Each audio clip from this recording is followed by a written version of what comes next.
नमस्कार मित्रों, मैं राममोहन उपाध्याय अपने YouTube चैनल वेदिका उपाध्याय में आपका हार्दिक स्वागत करता हूं। मित्रों, आज की इस वीडियो में हम लोग करंट अफेयर्स से संबंधित महत्वपूर्ण प्रश्नों पर चर्चा करेंगे। सभी प्रश्न आपकी आगामी परीक्षाओं के दृष्टि से काफ़ी महत्वपूर्ण है। हमारा पहला प्रश्न है, विश्व जल दिवस के विषय में निम्नलिखित में से कौन सा कथन सही है? तो यहाँ पर हमें सही कथन का चुनाव करना है विश्व जल दिवस के विषय में। तो पहला विकल्प है, विश्व जल दिवस प्रत्येक वर्ष 22 मार्च को होता है या मनाया जाता है। तो पहला विकल्प सही है, विश्व जल दिवस जो है प्रत्येक वर्ष जो है 22 मार्च को मनाया जाता है। इस विकल्प बी है, विश्व जल दिवस 2024 का विषय शांति के लिए जल है। जो विश्व जल दिवस 2024 मनाया गया 22 मार्च को, उसकी थीम क्या, उसका विषय क्या है? शांति के लिए जल। यह विकल्प भी हमारा सही है।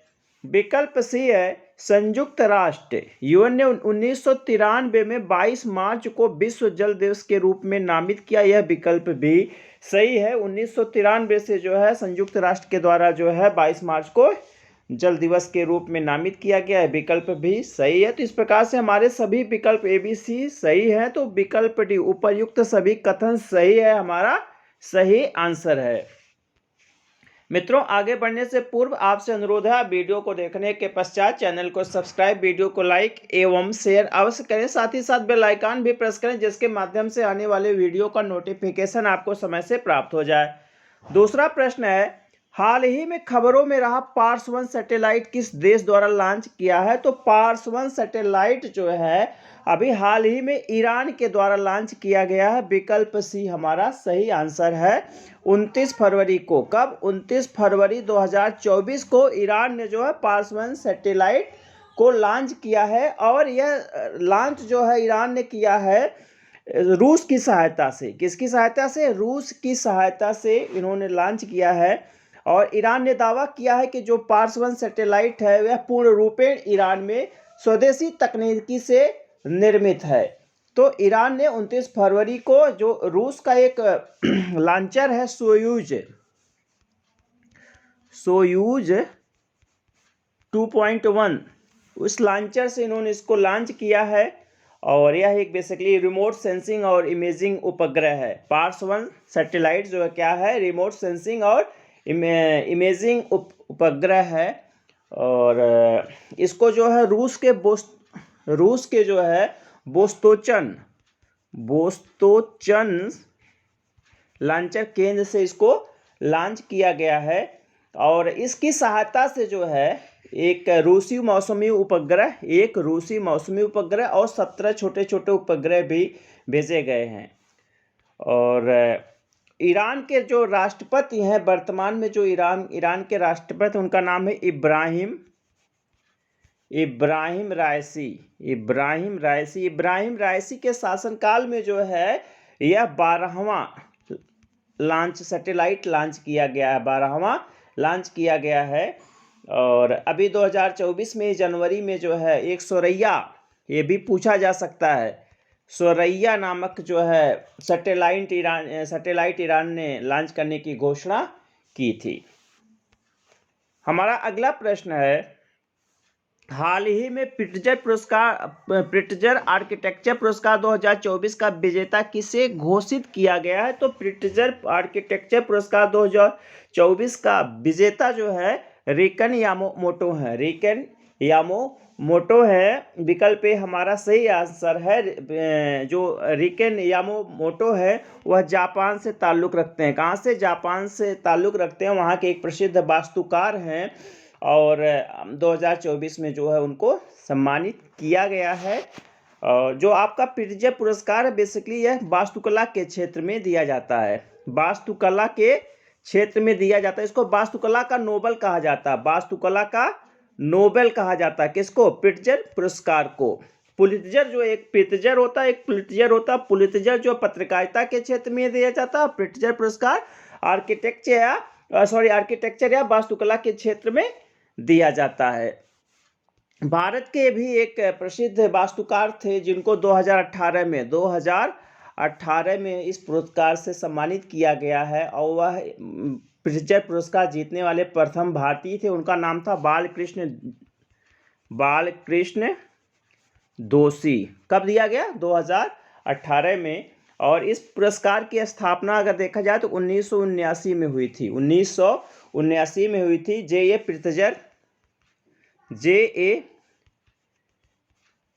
प्रित्जकर और उनकी पत्नी सिंडी के द्वारा 1979 में इस पुरस्कार की स्थापना की गई थी। इसको वास्तुकला का नोबेल भी कहा जाता है और यह एक महत्वपूर्ण पुरस्कार है। अगला प्रश्न है electric mobility promotion scheme 2024। Electric mobility promotion scheme 2024 जो हाल ही में खबरों में रही, किस मंत्रालय द्वारा शुरू की गई है? तो इलेक्ट्रिक मोबिलिटी प्रमोशन स्कीम जो है यह भारी उद्योग मंत्रालय द्वारा शुरू की गई है। विकल्प बी हमारा सही आंसर है। और इस स्कीम को शुरू करने का जो उद्देश्य था, इलेक्ट्रिक मोबिलिटी प्रमोशन स्कीम को जो शुरू करने का मुख्य उद्देश्य है कि जो इलेक्ट्रिक दोपहिया वाहन है, इलेक्ट्रिक तिपहिया वाहन है, उनके बिक्री को बढ़ावा देना, जिससे कि जो है हम पर्यावरण प्रदूषण को कम कर सकें। और 13 मार्च 2024 को जो है इस योजना को प्रारंभ किया गया। और यह योजना केवल 4 महीने के लिए इस मंत्रालय के द्वारा चलाई जा रही है, केवल 4 महीने के लिए। 1 अप्रैल 2024 से लेकर 30 जुलाई 2024 तक। 30 जुलाई मतलब अप्रैल से लेकर जुलाई तक जो है इस योजना को चलाया जा रहा है। और केंद्र सरकार ने इसके लिए कुल 500 करोड़ रुपए का जो है आवंटन किया है। कितने? 500 करोड़ रुपए का आवंटन किया है। सरकार का हमारे जो लक्ष्य है, सेंट्रल गवर्नमेंट का जो हमारा लक्ष्य है कि 3.3 लाख दोपहिया वाहनों की बिक्री को बढ़ावा देना और उनको जो है 10,000 वित्तीय सहायता प्रदान करना। कितने? 3.3 लाख को, ठीक है, दोपहिया वाहन बिक्री को बढ़ावा देना, साथ ही साथ 10,000 रुपये की वित्तीय सहायता प्रदान करना, साथ ही साथ 41,000 तिपहिया वाहन को भी जो है की बिक्री को बढ़ावा देना और उनको 25,000 रुपये की वित्तीय सहायता प्रदान करना। और जो बड़े तिपहिया वाहन हैं उनके लिए 50,000 वित्तीय सहायता प्रदान करना। मतलब 2 पहिया वाहन के लिए 10,000, हल्के 3 पहिया वाहन के लिए जो है 25,000, बड़े तिपहिया वाहन के लिए 50,000 रुपये की जो वित्तीय सहायता सेंट्रल गवर्नमेंट के द्वारा प्रदान की जाएगी। हमारा अगला प्रश्न है हाल ही में निम्नलिखित में से किसे नए चुनाव आयुक्त के रूप में चुना गया है? तो अभी नए चुनाव आयुक्त तो बने हैं सुखबीर सिंह संधू और ज्ञानेश कुमार। और जो है अरुण गोयल ने जो है चुनाव आयुक्त पद से इस्तीफा दिया, तो उसके बाद केंद्र सरकार ने सुखबीर सिंह संधू और ज्ञानेश कुमार को जो है निर्वाचन आयुक्त नियुक्त किया है। विकल्प पे हमारा सही आंसर है। और आपके जो सुखबीर सिंह संधू हैं यह उत्तराखंड कैडर के IAS 1988 बैच के। और आपके ज्ञानेश कुमार जो है केरल कैडर के, किस कैडर के? केरल कैडर के जो है 1988 बैच के IAS अधिकारी हैं। और इन लोगों को 15 मार्च 2024 को चुनाव आयुक्त के रूप में नियुक्त किया गया है। तो विकल्प पे हमारा सही आंसर। अगला प्रश्न है बुरहा चपोरी वन्य जीव अभयारण्य किस राज्य में संरक्षित है? तो बुरहा या उसको बूरा चपोरी भी कहते हैं, बूरा चपोरी वन्य जीव अभयारण्य कहाँ पे है? यह असम में है। विकल्प बी हमारा सही। असम के शोणितपुर जिले में ब्रह्मपुत्र नदी तट पर जो है यह बूरा चपोरी वन्य जीव अभयारण्य है। और इसका जो कुल एरिया अगर देखा जाए तो 44.06 वर्ग किलोमीटर है। 44.06 वर्ग किलोमीटर इसका कुल एरिया है। इसको जो है संरक्षित वन क्षेत्र 1974 में घोषित किया गया था। संरक्षित वन क्षेत्र और वन्य जीव अभयारण्य जो है 1995 में घोषित किया गया था। तो विकल्प बी असम हमारा सही आंसर है। बुरहा चपोरी वन्य जीव अभयारण्य कहाँ पे? असम में है। अगला प्रश्न है उच्च शिक्षा वित्त पोषण एजेंसी हिफा शिक्षा मंत्रालय और किस बैंक का संयुक्त उपक्रम है? तो आपका जो उच्च शिक्षा वित्त पोषण एजेंसी है, यह शिक्षा मंत्रालय या मानव संसाधन विकास मंत्रालय जिसको हम कहते थे, और केनरा बैंक का संयुक्त उद्यम है। तो विकल्प सी हमारा सही आंसर है। किसके साथ है इसका? केनरा बैंक के साथ भारत शिक्षा मंत्रालय का एक संयुक्त उद्यम है। और इसका उद्देश्य क्या है? उच्च शिक्षा वित्त पोषण एजेंसी की स्थापना का उद्देश्य क्या है? तो जैसे है आईआईटी है, एनआईटी है, आईआईएम जैसे बड़े बड़े जो संस्थान होते हैं, उनके लिए अनुसंधान केंद्रित बुनियाद जो मूलभूत इंफ्रास्ट्रक्चर होता है, बुनियादी ढांचा होता है, उसको मजबूत करना। तो मजबूत कैसे होगा बुनियादी ढांचा? जब धन होगा। तो बुनियादी ढांचे को मजबूत करने के लिए धन उपलब्ध कराना। ठीक, इसमें लगभग जो है 90.09% जो है केंद्र सरकार अपना अनुदान देगी और 9.09 या 9 यहाँ पे जो है 90.91% था, 90.91%, इसको सुधार कर लीजिएगा। और यहाँ पे 9 केनरा बैंक का जो योगदान है 9.09% का है। तो विकल्प भी हमारा सी हमारा सही आंसर है, केनरा बैंक इसमें सही है। अगला प्रश्न है, हाल ही में किस खिलाड़ी ने ऑस्ट्रेलियन ओपन 2024 में महिला एकल का खिताब जीता है? तो ऑस्ट्रेलियन ओपन 2024 में महिला एकल का खिताब जीता है आपका आर्याना। अच्छा, इसमें कुछ विकल्प थोड़ा सा हमको लगता है टाइपिंग एरर है। तो आर्याना सबालेंका इसका नाम है, आर्याना सबालेंका, यहाँ पे पहले हो गया सबालेंका, आर्याना सबालेंका, इसको सही कर लीजिएगा, आर्याना सबालेंका।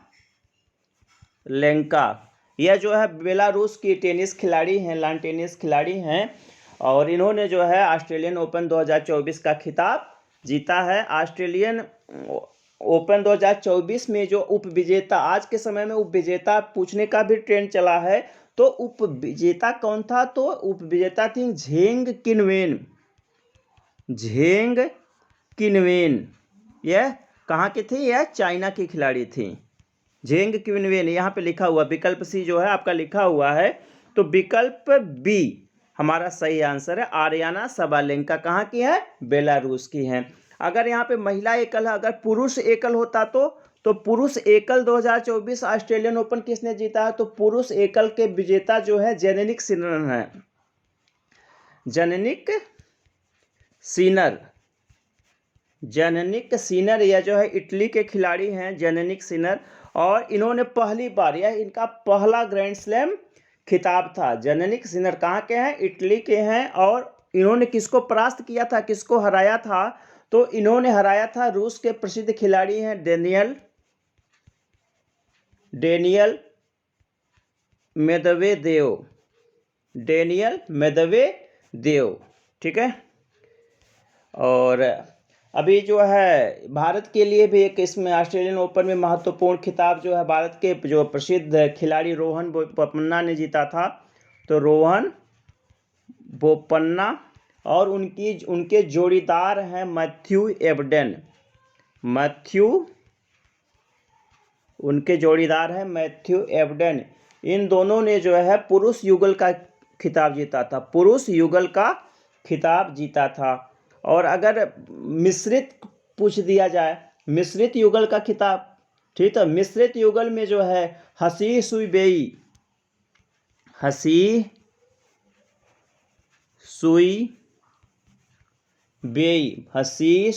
ये जो है ताइवान के खिलाड़ी हैं। और जान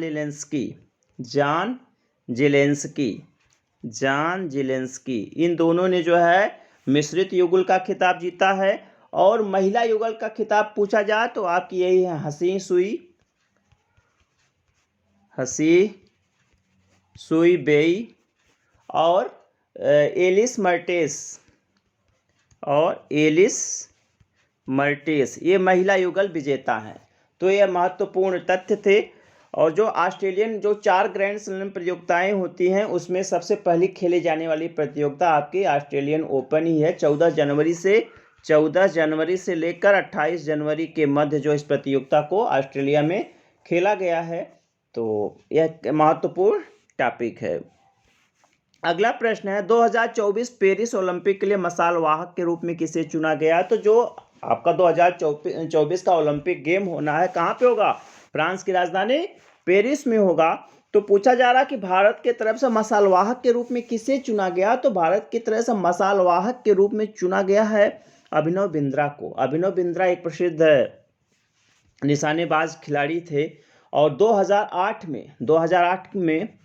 2008 का ओलंपिक खेल कहाँ पे खेला गया था, बीजिंग में। इसका आयोजन का हुआ था चीन के बीजिंग में हुआ था। तो बीजिंग में इन्होंने व्यक्तिगत रूप से पहला स्वर्ण पदक प्राप्त किया था निशानेबाजी में। कौन, अभिनव बिंद्रा। ठीक है, तो हमारा प्रश्न मसाल वाहक, तो मसाल वाहक हो के आपके अभिनव बिंद्रा। अगर ध्वजवाहक पूछा जाए, ध्वजवाहक पूछ लिया जाए तो ध्वजवाहक कौन था। ध्वजवाहक है आपके शरत कमल। शरत कमल कौन से खिलाड़ी हैं, किस खेल से हैं शरत कमल, यह बैडमिंटन खिलाड़ी हैं, बैडमिंटन खिलाड़ी हैं। और पूछ दिया जाए safe D mission, safe D mission के रूप में किसे चुना गया है। तो सेफ डी मिशन के रूप में जो है प्रसिद्ध मुक्केबाज, महिला मुक्केबाज, क्या नाम है, मैरी कॉम को चुना गया है, मैरी कॉम को चुना गया है। ठीक है, शुभंकर पूछ लिया जाए पेरिस ओलंपिक 2024 का शुभंकर, तो ओलंपिक फ्रीज, ओलंपिक फ्रीज जो है इसका शुभंकर हो जाएगा। और यह प्रतियोगिता जो है 16 जुलाई से लेकर 11 अगस्त 2024 के मध्य खेली जाएगी। कहाँ पे, पेरिस में। और कुल 32 देश जो है, सॉरी, इस 32 गेम, इसमें जो है कुल 32 गेम को, 32 खेलों को सम्मिलित किया गया है। और अगर कुछ आधिकारिक नारा पूछ दिया जाए तो गेम्स वाइड ओपन, आधिकारिक नारा पूछा जाए तो गेम्स वाइड ओपन। ठीक है, 10वां एवं अंतिम प्रश्न है ऑर्बिटल रीफ स्टेशन के विषय में निम्नलिखित में से कौन सा कथन सत्य नहीं है। तो यहाँ पे ऑर्बिटल रीफ स्पेस स्टेशन के विषय में पूछा जा रहा है। तो विकल्प ए है, इसका स्वामित्व जेफ बेजोस की कंपनी ब्लू ओरिजिन के पास, यह विकल्प सही है। जेफ बेजोस का नाम हम लोगों ने सुना है, अमेजन के भी संस्थापक हैं और कुछ समय पहले जो है विश्व के सबसे धनी व्यक्ति माने जाते थे। तो इसका स्वामित्व ब्लू ओरिजिन के पास है, विकल्प ए सही है। विकल्प बी है, इसका परीक्षण इसरो द्वारा 2025 के बाद किया जाएगा, यह विकल्प बी नहीं, यह विकल्प सही नहीं है। इसका परीक्षण तो 2025 के बाद किया जाएगा, लेकिन इसरो के द्वारा नहीं किया जाएगा, बल्कि किसके द्वारा किया जाएगा, नासा के द्वारा किया जाएगा। तो चूंकि यहाँ पे पूछा जा रहा चूंकि कि सही नहीं है, तो हमारा सही आंसर हो जाएगा विकल्प बी। आगे वाले विकल्प देख लेते हैं। इस अंतरिक्ष स्टेशन में 10 लोगों के रुकने की व्यवस्था होगी। तो यह विकल्प भी सही है कि जो आपका अंतरिक्ष स्टेशन है इसमें 10 लोगों के रुकने के या ठहरने की व्यवस्था होगी। और विकल्प डी है, यह स्टेशन 500 किलोमीटर की ऊंचाई पर होगा, यह विकल्प भी हमारा सही है। इसलिए विकल्प ए बी डी सही है और हमारा सही आंसर है विकल्प बी, कि इसका परीक्षण जो है इसरो के द्वारा नहीं होकर किसके द्वारा होगा, नासा के द्वारा होगा। ऑर्बिटल रीफ स्पेस स्टेशन इसका पूरा नाम। तो मित्रों, करंट अफेयर्स से संबंधित मैंने एक महत्वपूर्ण वीडियो आप लोगों से साझा की। काफ़ी महत्वपूर्ण प्रश्नों को मैंने इसमें स्थान दिया हुआ, आपकी परीक्षाओं के दृष्टि से काफ़ी महत्वपूर्ण है। आप वीडियो पूरा देखने के पश्चात चैनल को सब्सक्राइब, वीडियो को लाइक एवं शेयर अवश्य करिएगा। साथ ही साथ बेल आइकन भी प्रेस करिएगा, जिसके माध्यम से आने वाले वीडियो का नोटिफिकेशन आपको समय से प्राप्त हो जाए। आप सभी को पूरा वीडियो देखने के लिए बहुत बहुत धन्यवाद। नमस्कार।